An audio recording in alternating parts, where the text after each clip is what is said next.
Design of pressure vessel. Hello friends, मैं हूं आपका होस्ट और दोस्त अभिनव जैन। स्वागत करता हूं आपका अपने यूट्यूब चैनल ट्रू इंजीनियर्स पर, a channel for engineers by an engineer. आज की वीडियो है दोस्तों हमारी डिज़ाइन ऑफ प्रेशर वेसल, जिसमें हम डिज़ाइन कोड्स के बारे में, design pressure, temperature, material maximum allowable stress, design wall thickness, corrosion allowance, weld joint efficiency factor, design loadings, इनके बारे में पढ़ेंगे। तो चलिए शुरू करते हैं आज की video, design of pressure vessels. तो डिज़ाइन कोड्स क्या होते हैं? तो पहले प्रेशर वेसल और उनके कंपोनेंट्स को डिज़ाइन करने के लिए डिज़ाइन कोड्स के बारे में नॉलेज होना एसेंशियल है, वो हमें पता होने चाहिए। ये design codes standard design procedure को आउटलाइन करते हैं, साथ ही साथ किसी भी प्रोसेस वेसल के या उसके स्ट्रक्चरल कंपोनेंट्स की प्रिफर्ड डायमेंशंस, यानी कि जो डायमेंशंस होनी चाहिए उसके बारे में भी बताते हैं। कुछ फेमस डिज़ाइन कोड्स हैं आपके BS 1500 एंड 1515, ये ब्रिटिश कोड है, ब्रिटिश स्टैंडर्ड्स। ASME सेक्शन 8, ये अमेरिकन कोड है, American society for mechanical engineers. AD मर्क ब्लेटर, ये जर्मन कोड है। और IS 2825 1969, ये इंडियन कोड है अनफायर्ड प्रेशर वेसल के लिए। तो चलिए बात करते हैं डिजाइन प्रेशर की। डिजाइन प्रेशर को समझने से पहले हम जान लेते हैं कि कितने प्रेशर के लिए हमारा जो कोई भी कंपोनेंट है, कोई भी हमारा पार्ट है या वेसल है, उसको डिजाइन किया जाता है।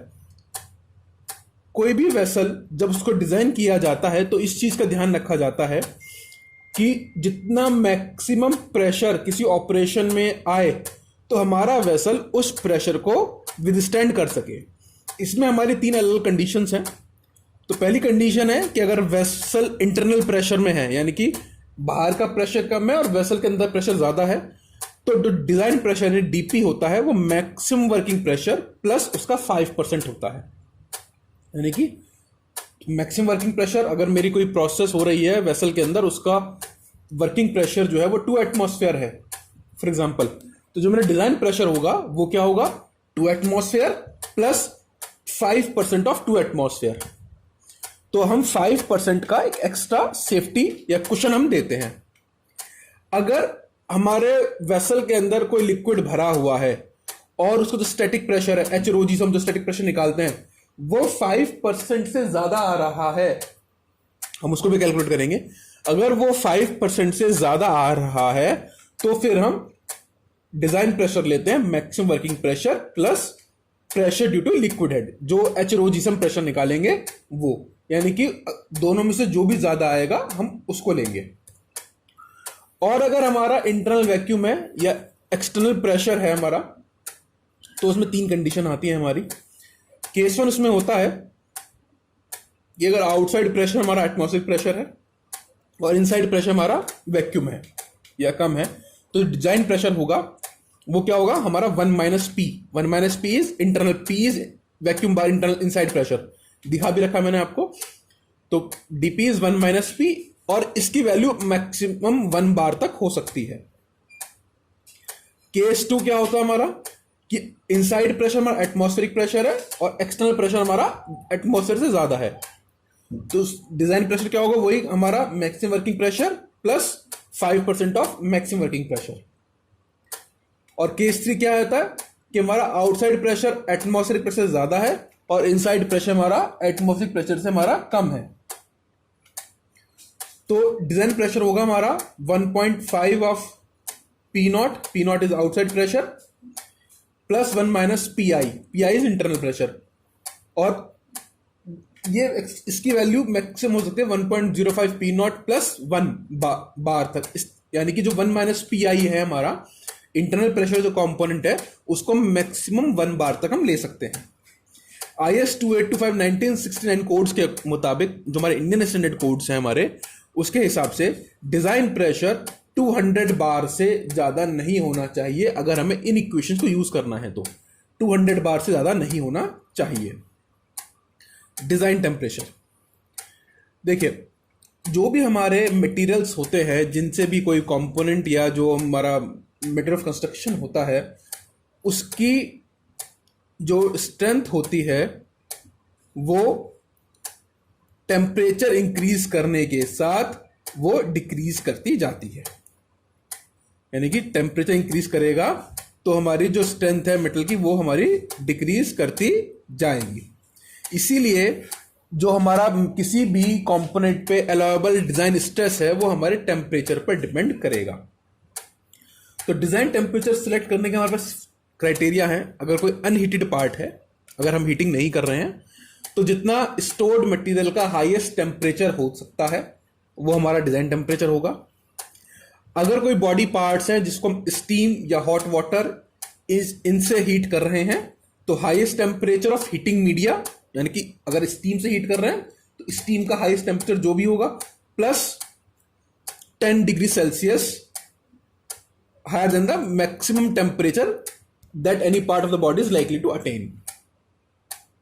या तो हम हीटिंग मीडिया का हाईएस्ट टेम्परेचर ले लें, या किसी कंपोनेंट में का जो हाईएस्ट टेम्परेचर होगा उसमें 10 डिग्री जोड़ दें। दोनों से कुछ भी ले सकते हैं। दोबारा समझ लीजिए कि अगर कोई पार्ट जिसको हम स्टीम या हॉट वाटर से हीट कर रहे हैं तो उसमें अगर तो हम क्या किसी हीटिंग मीडिया का हाईएस्ट टेम्परेचर ले सकते हैं। साथ ही अगर दूसरा कोई कंपोनेंट है जिसमें टेम्परेचर अगर हम ले रहे हैं तो उसका हाईएस्ट टेम्परेचर कंपोनेंट का प्लस 10 डिग्री सेल्सियस। अगर कोई वेसल है जिसमें डायरेक्ट इंटरनली एक्सटर्नल हीटिंग हो रही है फायर से, फ्लू गैस से या इलेक्ट्रिसिटी से, या कोई सीवियर एक्सोथर्मिक रिएक्शन हो रही है, तो अगर वेसल शील्ड है, उसमें शील्डिंग हुई है, तो highest temperature of inside material plus 20 degree Celsius. ठीक है। और अगर शील्डिंग नहीं है तो highest temperature of inside material plus 50 degree Celsius. तो ये कंडीशंस हैं डिजाइन टेम्परेचर अलग अलग कंडीशंस में। इसमें एक चीज ध्यान रखिएगा, किसी भी अवस्था में, किसी भी स्थिति में जो हमारा डिजाइन टेम्परेचर है वो 250 डिग्री सेल्सियस से कम नहीं होना चाहिए।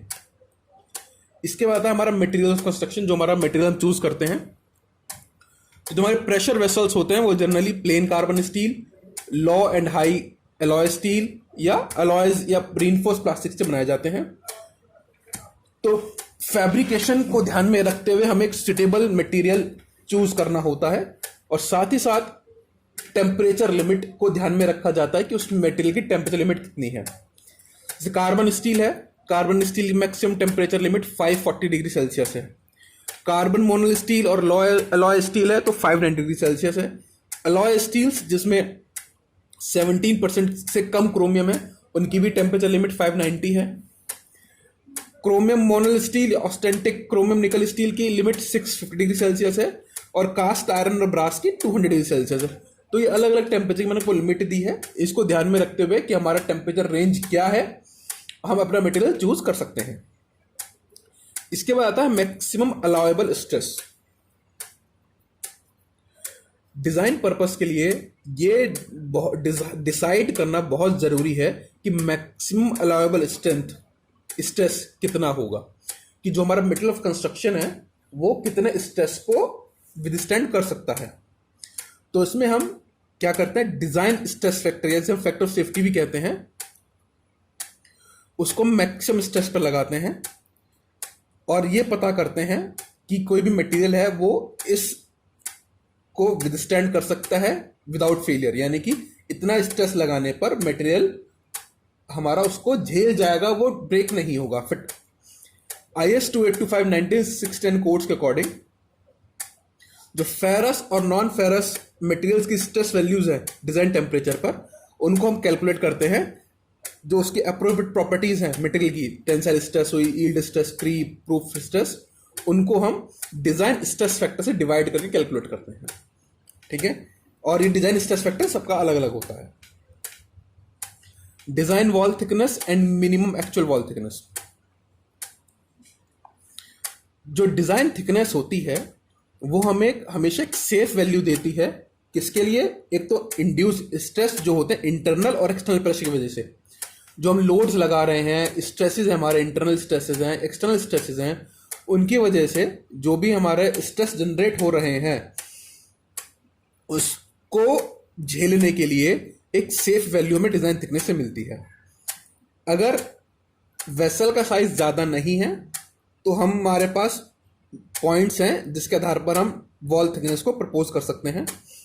सीमलेस वेल्डेड प्रेशर वेसल के लिए जो थिकनेस है वो 2 mm से कम नहीं होनी चाहिए। प्योर एल्यूमिनियम और सॉफ्ट एल्यूमिनियम अलॉयज के लिए मिनिमम वॉल थिकनेस 3 mm होनी चाहिए। और रिवेटेड वेसल्स के लिए जो वॉल थिकनेस है वो 5 mm है, अगर लेकिन कंटेनर कॉपर का बना है तो वो 7 mm की होनी चाहिए। तो इनसे हम 3 पॉइंट्स हम इनको कैलकुलेट कर सकते हैं। इसके बाद आता है हमारा कोरोजन अलाउंस। देखिए, कोरोजन केमिकल प्रोसेस इक्विपमेंट्स में एक बहुत बड़ी प्रॉब्लम है। इस वजह से जब भी कोई वेसल डिज़ाइन किया जाता है तो हमें इसको ध्यान में रखना बहुत ज़रूरी होता है, और इसीलिए हम एक्स्ट्रा थिकनेस ऐड करते हैं जिसे हम कोरोजन अलाउंस के नाम से कहते हैं। केमिकल इंडस्ट्रीज में जहाँ पर सीवियर कंडीशंस हम एक्सपेक्ट नहीं करते, सीवियर कंडीशंस नहीं है, तो कार्बन स्टील और कास्ट आयरन के प्रेशर पार्ट्स के लिए हम 1.5 mm की कोरोजन थिकनेस हम ले लेते हैं, कोरोजन अलाउंस देते हैं ट्यूब्स को छोड़ करके। पेट्रोल रिफाइनरीज है या ऐसी इंडस्ट्रीज जहाँ पर सीवियर कंडीशंस है, वहाँ पर हम 3 mm की कोरोजन अलाउंस या कोरोजन थिकनेस हम लेते हैं। स्टेनलेस स्टील या नॉन फेरस प्रेशर पार्ट्स के लिए कोरोजन अलाउंस की ज़रूरत नहीं होती, और अगर वॉल थिकनेस किसी की 30 mm से ज़्यादा है तो तब भी कोरोजन अलाउंस को हम निगलेक्ट कर सकते हैं। इसके बाद है वेल्ड जॉइंट एफिशिएंसी फैक्टर। ये देखो, आप सबको पता है कि जब भी कोई वेसल बनेगा, टॉल वेसल बनेगा, तो उसमें जगह जगह जॉइंट्स होंगे, और जॉइंट्स पर क्या होता है, जॉइंट की जो स्ट्रेंथ होती है जॉइंटेड की, वो एक सीमलेस या जॉइंटलेस पार्ट से कम होती है। तो हमें जॉइंट की जो एफिशिएंसी फैक्टर है उसको ध्यान रखना बहुत ज़रूरी होता है, क्योंकि वो जॉइंट की स्ट्रेंथ बताता है और वेल्डिंग की क्वालिटी बताता है। जो किसी भी वेल्ड की जो साउंडनेस है, यानी कि वो कितना मजबूत जॉइंट है, उसको हम विजुअल इंस्पेक्शन से या NDT नॉन डिस्ट्रक्टिव टेस्टिंग या रेडियोग्राफी से हम चेक करते हैं। जो पॉसिबल लोअर स्ट्रेंथ होती है वेल्ड जॉइंट की as compare to virgin plate, उसको हम क्या करते हैं, एक फैक्टर से मल्टीप्लाई करते हैं डिजाइन स्ट्रेस को, और वो फैक्टर होता है हमारा weld joint efficiency factor, weld joint factor, इसे हम J के नाम से जानते हैं। इसकी वैल्यू अलग अलग कंडीशंस में अलग अलग होगी, वो अब आगे देख लेते हैं। IS 2825-1969 कोड्स के अकॉर्डिंग जो प्रेशर वेसल्स होते हैं उनको हम 3 कैटेगरी में डिवाइड करते हैं, ठीक है। और 3 कैटेगरी कौन कौन सी है, पहले हम क्लास 1 या कैटेगरी 1, वेसल्स जिनमें लीथल या टॉक्सिक सब्सटेंस हो रहे हो या जिनमें सीवियर कंडीशंस में जिनको ऑपरेट किया जा रहा हो। तो इन वेसल्स में जो जॉइंट होता है जो लगाते हैं उसको 100% NDT होती है, और इसमें प्लेट थिकनेस की कोई रिस्ट्रिक्शन नहीं होती। इस तरह के जॉइंट के लिए एफिशिएंसी फैक्टर 1 होना चाहिए। इसे हम फुली रेडियोग्राफ जॉइंट भी कहते हैं। इस तरह के ऑपरेशन में या इस तरह के प्रोसेस इक्विपमेंट में माइनर इफेक्ट भी हमारा अलाउ नहीं किया जाता, माइनर से माइनर इफेक्ट भी हम अलाउ नहीं करते। जो क्लास 2 वेसल्स होते हैं वो मीडियम ड्यूटी ऑपरेशंस के लिए होते हैं, और जो अधिकतर हमारे इक्विपमेंट्स हैं, जो केमिकल प्रोसेस इक्विपमेंट्स हैं, वो सब इसी कैटेगरी में आते हैं। इनमें जो नॉन डिस्ट्रक्टिव टेस्टिंग या NDT होती है वो कम चाहिए होती है, लेकिन कुछ लिमिटेशंस होती हैं।